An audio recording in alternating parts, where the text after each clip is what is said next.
Speaking of Tough Enough, is there maybe just a little part of you that see these guys come in and you're thinking, oh, you know, I've seen so many guys have to go through all these, you know, not indies, but back maybe territories for years and years and years before they made money, and here are these guys getting this in on a silver platter. Is there a little part of you that's resentment? No, because, Gabe, hold on here. Let me give you $1,000. Here you go. Here's $1,000. Did you take it? Of course you'd fucking take it, you goddamn idiot. You'd be a fucking fool if you wouldn't. I don't have a grudge against people who take shit that's given to them, but then I have a grudge against them if they feel like, now you gave me 1,000, now give me more for no fucking reason. No, fuck you, earn it. If they don't want to earn it, then I have a problem. If you win the lottery, it's not your fucking fault. You paid your money, you took your chance, you got lucky. But now what are you going to do with that money? You going to blow it all on booze and hookers? Well, it'd be fun for a while.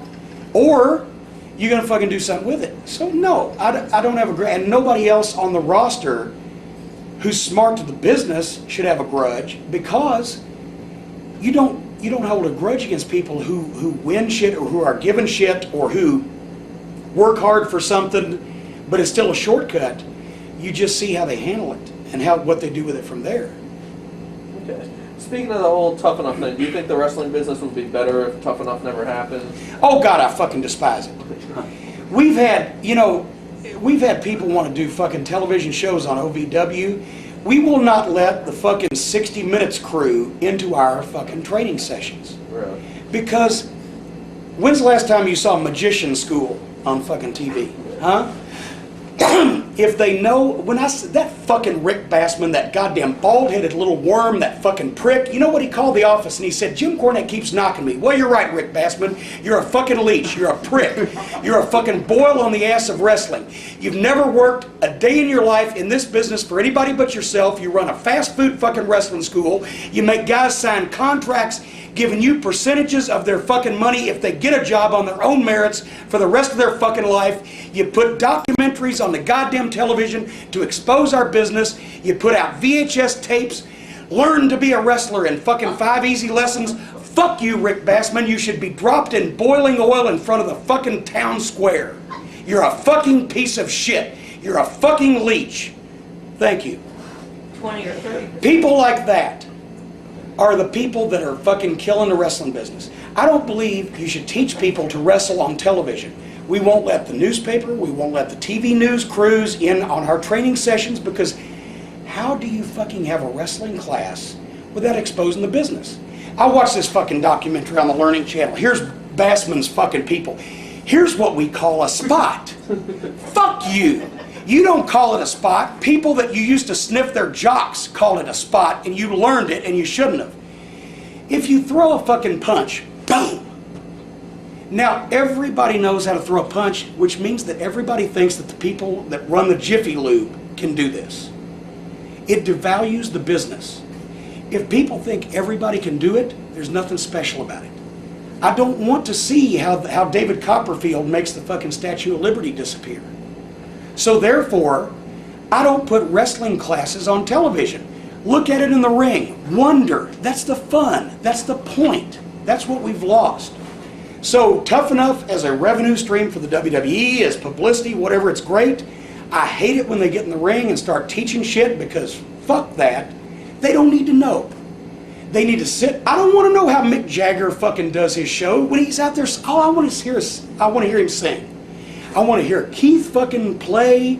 I want to hear Charlie Watts fucking drum. I don't want to know how they set the stage up.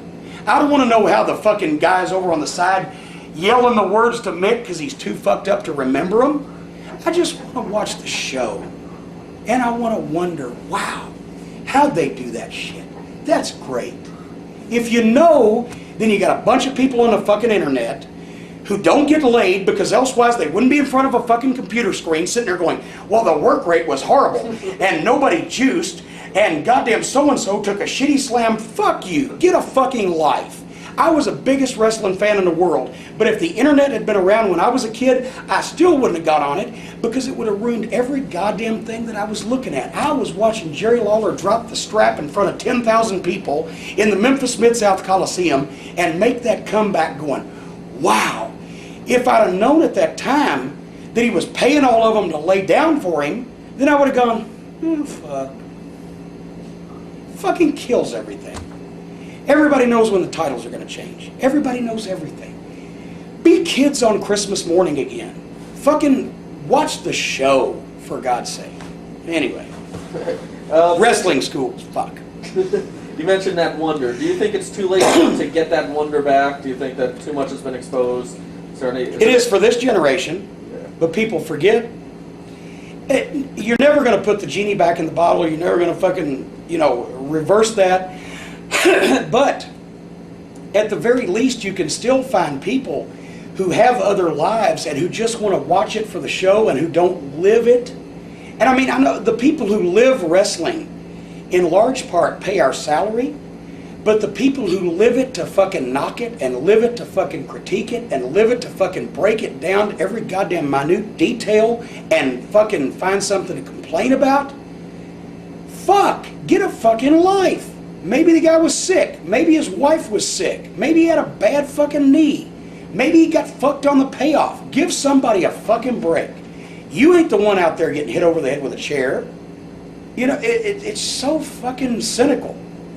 Speaking of a couple of things you've just brought up, since the fans think that they know so much now from all this inside stuff and everything, do you think that they really truly have any understanding about what actually is going on? No, the guys in the ring don't have any understanding about what's going on anymore. Dutch Mantell said it best. I like the business a lot better when the marks were out front. I'll sign more autographs in the locker room tomorrow night than I would if I walked out through the fucking arena for 30 minutes. It's been lost. That's what we're trying to impart to the guys in OVW. I hate to keep being self-serving, but we're trying not to teach them how to do fucking flying fucking Hurricane Ranas.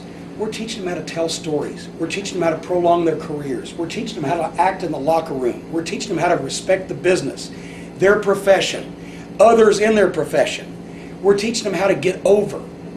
I always tell the guys, you went out and did 5 minutes of spots. You went bang, bang, bang. On Raw, I see 5 minutes of spots. On every wrestling show in the world, I see 5 minutes of spots. Bang, bang, bang, bang, bang, bang. If I sit here and do this for 20 minutes, you're used to it. I want to be the one motherfucker on that show that goes, hold on, I got your fucking attention. Now they're going to give me a minute or two to do something with it. And if I've got their attention, then I will keep their attention. And if I keep their attention, they will remember me. If they remember me, they will come back to see me. Whether they like me or they hate me, I made an impression. I don't want to just teach guys to be filler. I want to teach guys to get over. And it's, if they get the concept, it's easy now because everybody's doing this. But the Steve Austins and the Rocks and the Mick Foleys and the Undertakers and whatever are doing this.